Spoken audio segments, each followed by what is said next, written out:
Hello friends, ఈ వీడియోలో వచ్చి కొబ్బరి పాలు రైస్ చేసుకున్నా. చాలా టేస్టీగా ఉంటుంది. ఇది ఎలా తయారు చేయాలో ఈ వీడియోలో చూద్దామండి. కావాల్సిన పదార్థాలు: బాసుమతి బియ్యం, అల్లం వెల్లుల్లి పేస్టు, హోల్ గరం మసాలా, ఉల్లిపాయ, పచ్చిమిర్చి, టమోటా ఒకటి, కొబ్బరి చిప్ప హాఫ్ తీసుకున్నాను నేను. దీన్ని వచ్చి చిన్న చిన్న కట్ చేసి పాలు తీసుకుందాం. కొంచెంగా నీళ్ళు వేసి మిక్సీ వేయాలి. చూడండి, చిన్న చిన్న పీసులుగా కట్ చేసేసుకున్నాను. ఇప్పుడు దీన్ని కొద్దిగా నీళ్ళు వేసి మిక్సీ వేసుకుందాం. చూడండి, మిక్సీ వేసేసాను. కొబ్బరి పాలులాగా వచ్చేసాయి. దీన్ని ఫిల్టర్ చేసుకుందాం.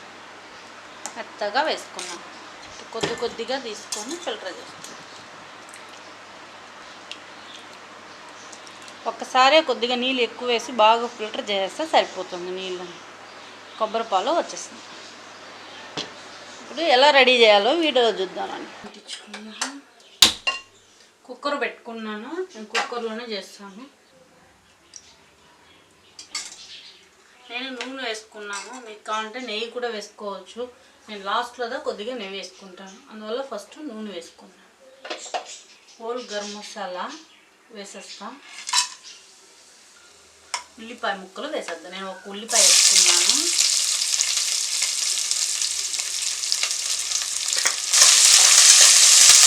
ఇప్పుడు పచ్చిమిర్చి వేసేస్తాను. నేను 6 పచ్చిమిర్చీలు. ఇదే ఓన్లీ మనం దీంట్లో వచ్చి మిరప్పొడి వేయం, అందువల్ల పచ్చిమిరపకాయలతోనే మనకు కారం రావాలి. ఇప్పుడు కొద్దిగా అల్లం వెల్లుల్లి పేస్ట్. నేను వచ్చి పెద్ద స్పూన్తో 1 స్పూన్. ఇప్పుడు టమోటా ముక్కలు, 1 టమోటా. మరి ఎక్కువ టమోటాలు వేస్తే టమోటా ఎట్లా వేయదు, అందువల్ల 1 టమోటా మాత్రం వేస్తాను. కొద్దిగా పుదీనా. నేను కొద్దిగా బఠానీలు వేసుకుంటున్నాను. మీకు కావాలంటే వేసుకోవచ్చు, వద్దంటే వదిలేచ్చు. ఉప్పు వేసేసుకుందాం.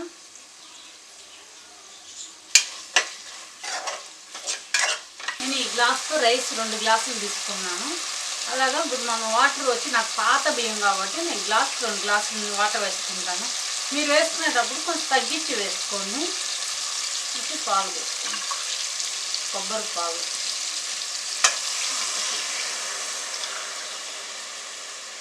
నాకు 2 గ్లాసులు వచ్చాయి కొబ్బరి పాలు. 2 గ్లాసులు నార్మల్ వాటర్ వేసుకుంటాను.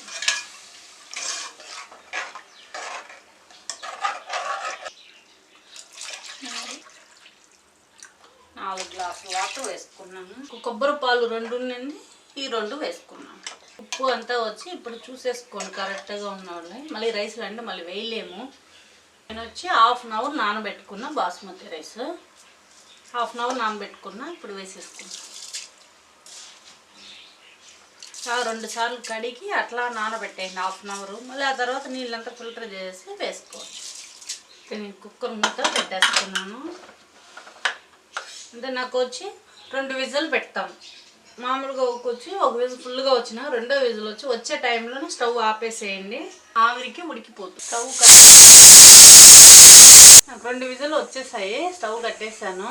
మళ్ళీ కొంచెం మధ్యలో వచ్చి కొద్దిగా ఆవిరి తీసేస్తాను. అప్పుడు కరెక్ట్గా ఉంటుంది రైస్. మరి అట్లా ఫుల్గా పెట్టేసానంటే లోపలంతా ఉడికిపోతుంది. ఇప్పుడు కొంచెంసేపు తర్వాత లైట్గా ఇట్లా అంతే. అట్లా కొంచెం ఆవిరి అంతా బయటకు పోయిందంటే మనకు కరెక్ట్గా లోపు సరిపోతుంది. ఇప్పుడు ఆవిరి అంతా పోయేస్తుంది.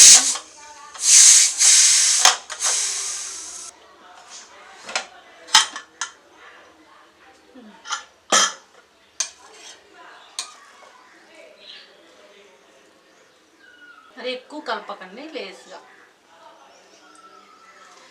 మనం కుక్కర్ పెడతాం కాబట్టి ఎట్లనే మసాలాలంతా పైకి వచ్చేస్తుంది. వీడియో నచ్చినట్టయితే లైక్ చేయండి, ఫ్రెండ్స్కి అంతా షేర్ చేయండి. మర్చిపోకుండా ఛానల్ సబ్స్క్రైబ్ చేసుకోండి.